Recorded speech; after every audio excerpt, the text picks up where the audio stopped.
So that's what we are going to be talking about in this class, the dangers that are created by some kinds of oxygen regulators. Henry, you have a question?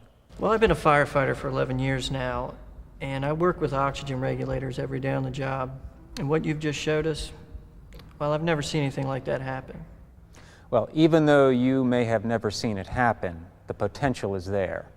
The point I'm trying to make is that it very well could. Think about when you perform your equipment checkout at the beginning of a shift. Day in and day out, like firefighters all over the country, you go through standard procedures to make sure that the regulator on your oxygen cylinder is functioning properly. Now, even though you may be doing everything exactly the way you've been trained to do, an explosion could still occur. All it takes is just one time for something to go wrong. In recent years, there have been a number of reported incidents involving aluminum oxygen regulators. They've either burned or exploded. Many of these accidents happen during emergency medical use or a routine equipment checkout. Now, although there may have been other contributing factors, FDA and NIOSH believe that aluminum in the regulators played a large role in both the ignition and the severity of the fires. Now, the point of our training session is that although these accidents are rare, they could very well happen to anybody, even you.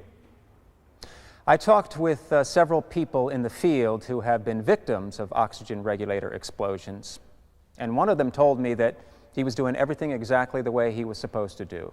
We just did a daily check the pressure, make sure we had enough to run any kind of medicals for that day, and check any equipment.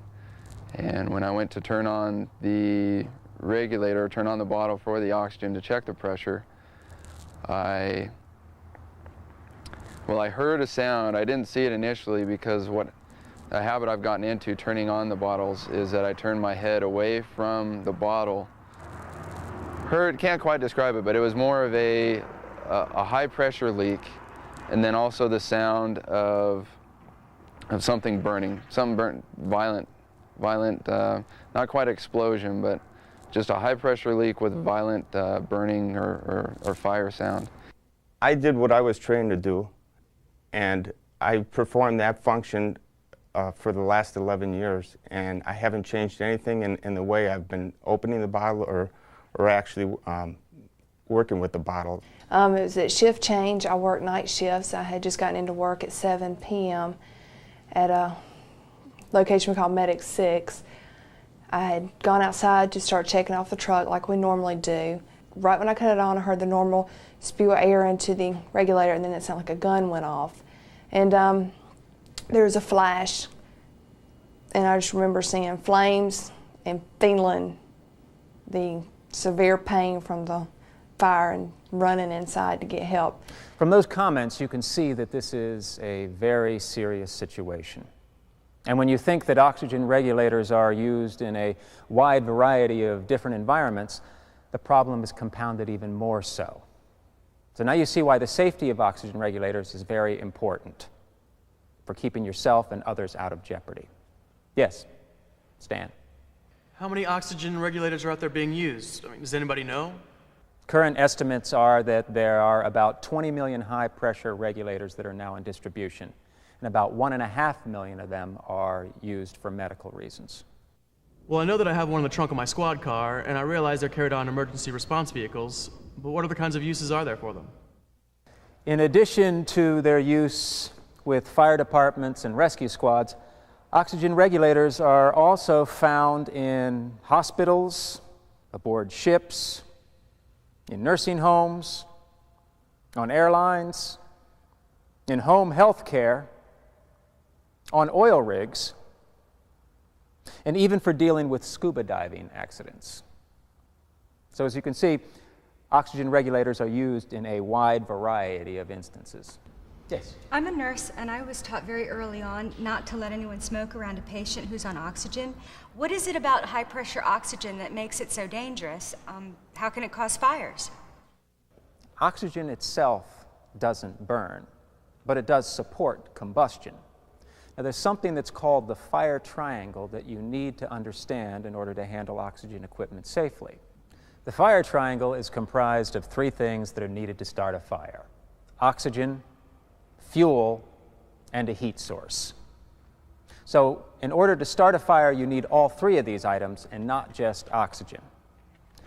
Actually, 100% oxygen, like the kind that's used for emergency medical first aid, accelerates the burning process, but it doesn't burn. Let me show you a tape that demonstrates the difference between burning something in air as opposed to burning something in pure oxygen. Now here you see an example of the same material that's been set on fire in regular air and the same material saturated with pure oxygen. Now you notice that in the regular air it's burning slowly, but the part that's saturated with pure oxygen flames up very quickly. Now the paramedic that I showed you on the tape at the beginning of the class was doing everything right. There wasn't any visible ignition, and yet an explosion still occurred. And I also mentioned that this could happen during a routine equipment checkout. It comes down to the different characteristics between aluminum and brass regulators. Now, aluminum and its alloys are much more flammable and more likely to ignite than brass. One doesn't normally think of metals as being something that burn. They don't in normal air, but they do when it comes to pure oxygen. In standard tests, aluminum burns at pressures as low as 25 pounds per square inch in pure oxygen. Brass, on the other hand, resists burning at pressures as high as 10,000 psi in pure oxygen. Now, what you're seeing here is a test showing how regulators made of aluminum and brass behave at pressures that are found in oxygen equipment. You'll notice that the aluminum regulator can burn violently if it ignites, while the one made of brass is more likely to contain the fire. I understand the difference between aluminum and brass and how brass resists ignition and burning, but I've been an EMT for a few years now and I've only used aluminum regulators. I didn't know they were also made out of brass. Isn't aluminum pretty much the standard? Well, that's because aluminum is mostly used for medical reasons because it's lighter than brass. When you take an aluminum regulator and combine that with a cylinder that's made out of aluminum, the overall weight of the equipment is less. Now let's go back to that fire triangle that I mentioned a short while ago. Now, what do you think are some factors that could contribute to ignition? Well, it could be something like lighting up a cigarette, but all of us who work with such equipment have been trained not to do something dumb like that. Right, that's one possibility for ignition. There are also several other possibilities. One contributing factor is particle impact. Now, this one involves small particles that are generated during assembly. Now, over time, these particles can flake off from inside the cylinder. Now, what happens is that these small particles can be caught up in the flowing oxygen and accelerated to a high velocity. When the particles hit the internal surfaces of the valve or the regulator, heat is generated.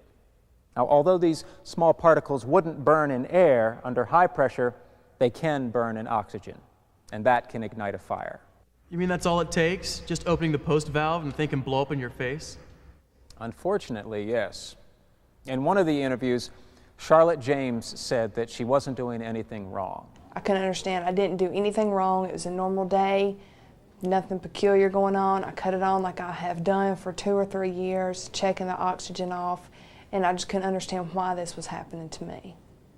My first reaction was, did I do the procedure correctly? And in my mind, after doing it 11 years, I realized that I was doing it right. And at that point, I just couldn't figure out what really went wrong. So let's talk about some other things that can contribute to ignition. Now, we've already covered one contributing factor, particle impact. Now, another contributing factor is adiabatic compression, also called the heat of compression. Now, this happens when you open the post valve and pressurize the regulator. Oxygen rushes into the high pressure side of the regulator. As the gas rapidly compresses in this closed compartment, heat is generated, which can also ignite any non-metallic part of the regulator.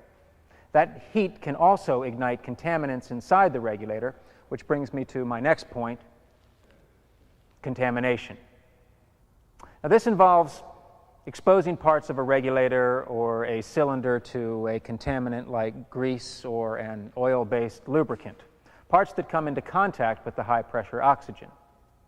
Now, those contaminants are very easy to ignite either by particle impact or adiabatic compression.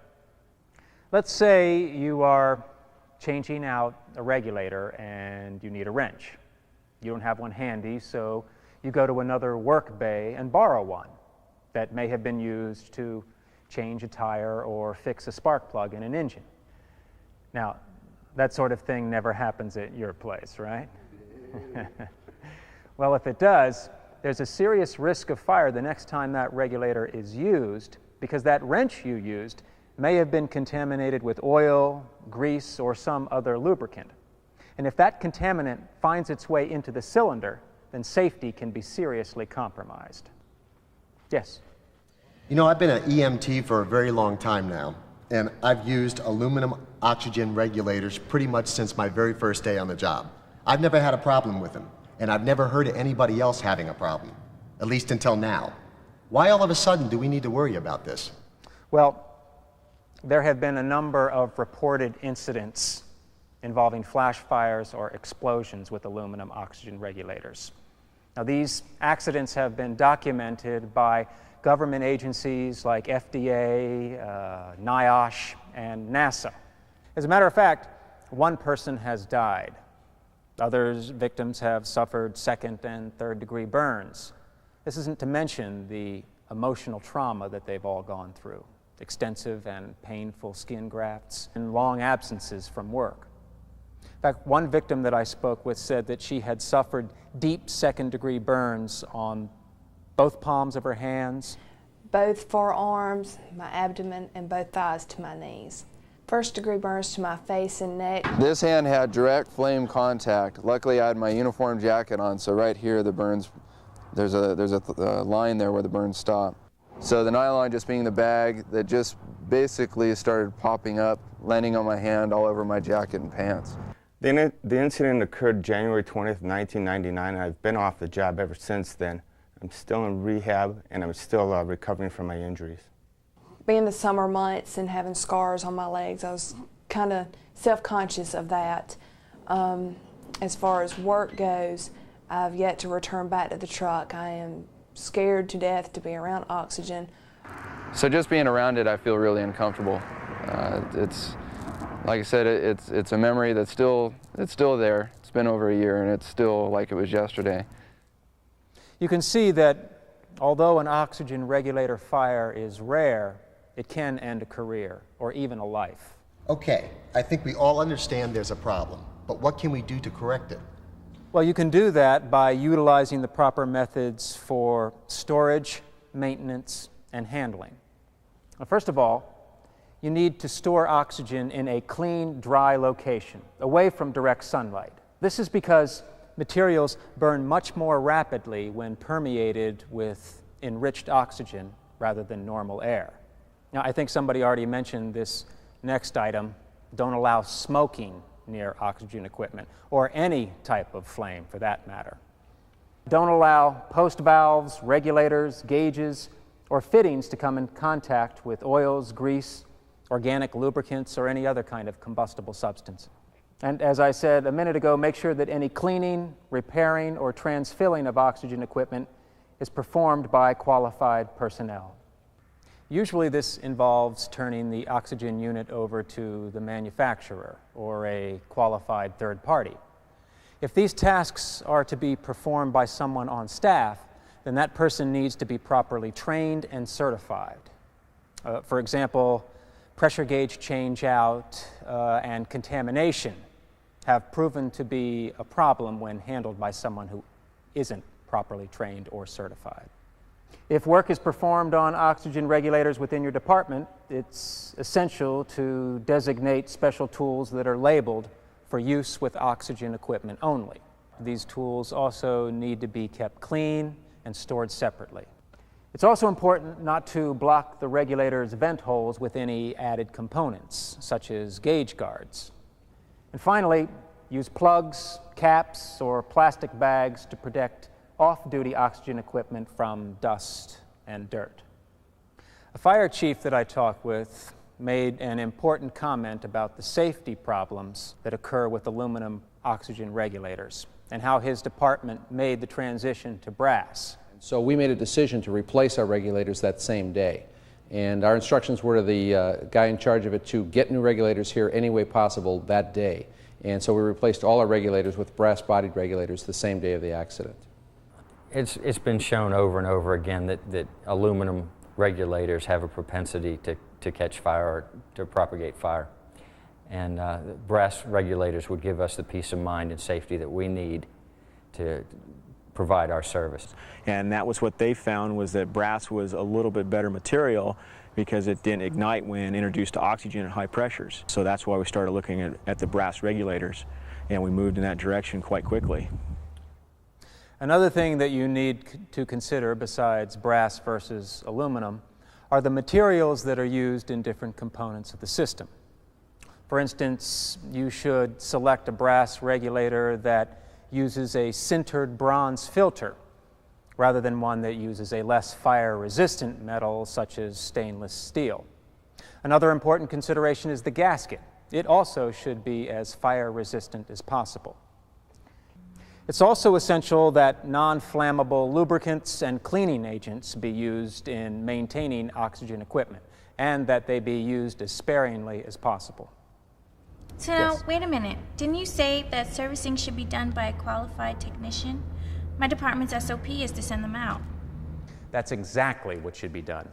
Whenever a regulator needs to be serviced, it should be done by the manufacturer or a qualified third party. In fact, once you accept the proper regulator, it needs to be properly maintained according to the manufacturer's specifications. Okay, let's assume that I follow the manufacturer's recommendations for a regulator that's in the trunk of my squad car. Let's also say that it's an aluminum regulator. To tell the truth, I don't know if it is or if it isn't, but let's just say it is. I'll bet there's nothing in the operator's manual about a possible fire or explosion. How are we supposed to use aluminum regulators so that this doesn't happen?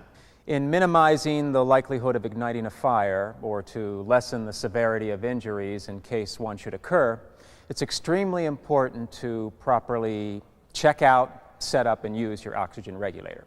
For instance, you mentioned that the regulator is stored in your vehicle's trunk. Is the trunk clean? Or is the oxygen unit lying under some dirty rags? Now we'll go over some of the steps that you'll need to follow in order to safely use and handle a cylinder and regulator. Now, the first thing that you'll want to do is you want to wash your hands. Make sure that they're clean and free of any oil, dirt, or debris. Next, you'll want to visually inspect the cylinder and the post valve for any signs of dust, dirt, or debris. Don't use the cylinder if it's dirty or rusty or overdue for routine maintenance or inspection. You'll also want to check the color of the cylinder and the drug label to verify that the cylinder content is oxygen. Holding the cylinder at arm's length with the fingers of one hand around the neck of the cylinder and your thumb pressed against the plastic cover over the valve stem port opening, pull down on the plastic tab here with your other hand. Now this tab is placed on the valve stem after the cylinder is refilled with oxygen in order to keep the valve stem port opening clean. Now be careful here because this plastic cover may contain an extra O-ring in case the O-ring supplied initially by the regulator manufacturer is worn out, distorted, or missing. So take the plastic cover with the O-ring, place it on a clean cloth until the pre-use check is completed. So again, with the cylinder at arm's length, the port opening pointed away from you and anyone else in the area, take the cylinder key, place it on the valve stem, slowly open the valve for a couple of seconds, and then close again. This is done to blow out any debris that may have accumulated around the port opening. Remember when we talked about possible sources of ignition earlier? Well, opening the valve slowly here is very important in order to minimize the heat of compression, which also reduces the chance of a fire. If any problems are experienced in opening the valve, don't use the cylinder. Never force any valve to open. So again, let's recap. Visually inspect the cylinder at arm's length. Keep the port opening pointed away from you and from anyone else in the area. Open the valve slowly for a couple of seconds and then close again. Okay, now we are ready to visually inspect the oxygen regulator. Again, make sure that it's clean and free from any dirt, dust, or debris. Now you see these two pins here? They are designed to fit into two identically sized holes on the cylinder valve stem. Now make sure that the pins are straight and free of dirt. And also make sure that this gasket, which is supplied by the regulator manufacturer, is in place around the opening of the regulator just above the pins. Now, this gasket is designed to ensure a tight fit between the regulator and the cylinder valve, so using the one recommended by the manufacturer is best. If the gasket is distorted, compressed, out of shape, or dirty, then replace it with one recommended by the regulator manufacturer, like the one I showed you earlier in the protective cap, so that you can ensure the best possible fit. Most of all, make sure that only one gasket is used. Slide the regulator yoke over the valve stem, line up the port opening and the regulator pins, and tighten using the wing nut. Now you want to get a good hand-tight seal here because you don't want any wobble or looseness that can cause a leak when you turn the cylinder on. And make sure that the flow control valve is turned to the off position. Okay, now let's check out the oxygen flow. You want to take the cylinder key, place it on the cylinder valve stem, again making sure that you have the gauge and the port opening pointed away from you and anyone else in the area. Then you want to very slowly open the cylinder fully and then back half a turn. Next, you want to place your hand underneath the barbed connector outflow, open the flow control valve,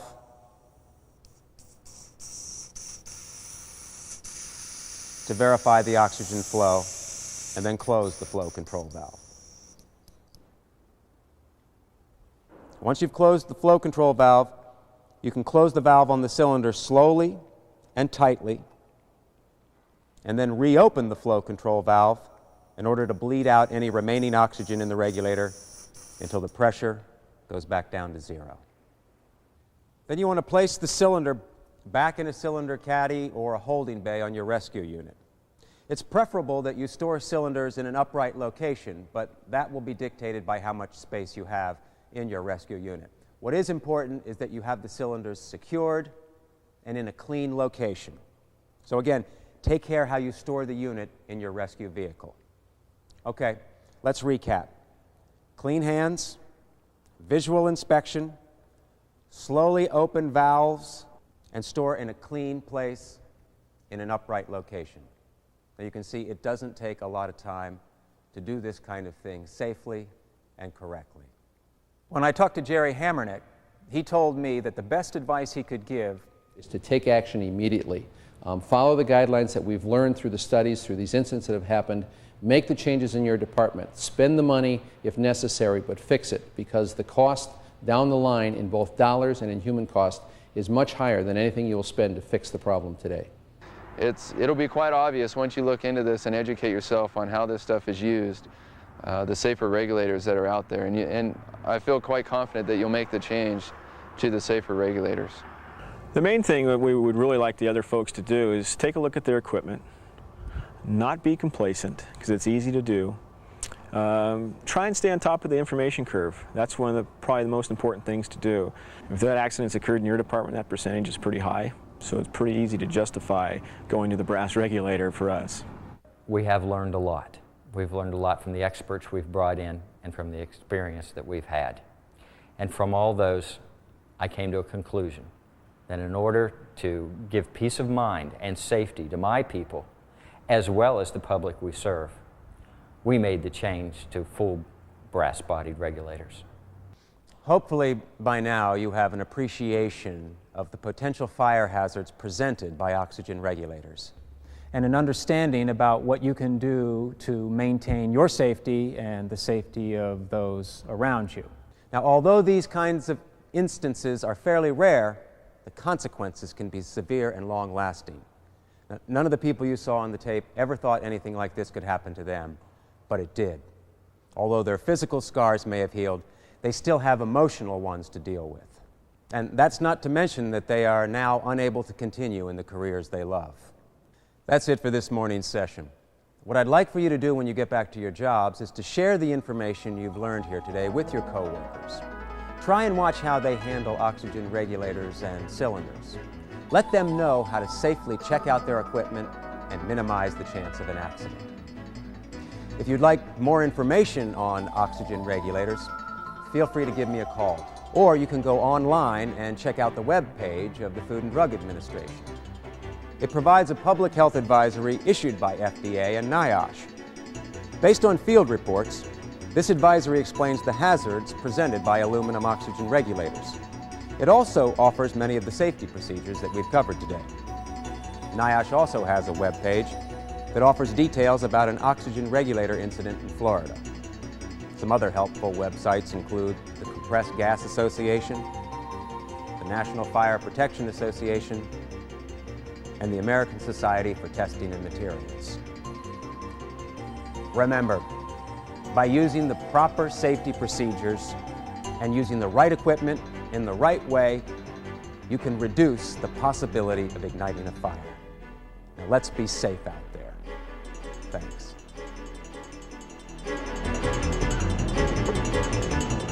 Hey, Kim, hold on. I just took a course a couple of weeks ago, and I picked up some safety tips that might help prevent a possible explosion. Great.